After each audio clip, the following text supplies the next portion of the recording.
7 7 4 5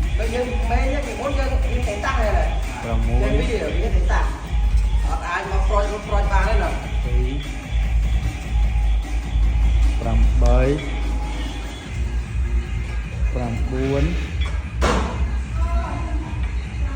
đọc tập phí điện ấp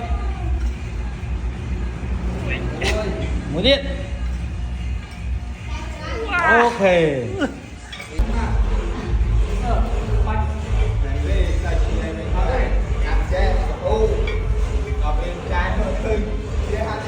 đọc phí không ngồi phí 7 ok rồi ấp dương phân trung tích ok muối phí dương phân 7 4 5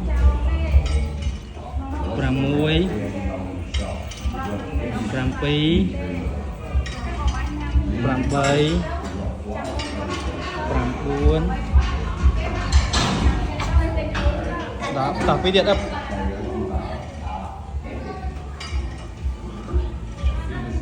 ok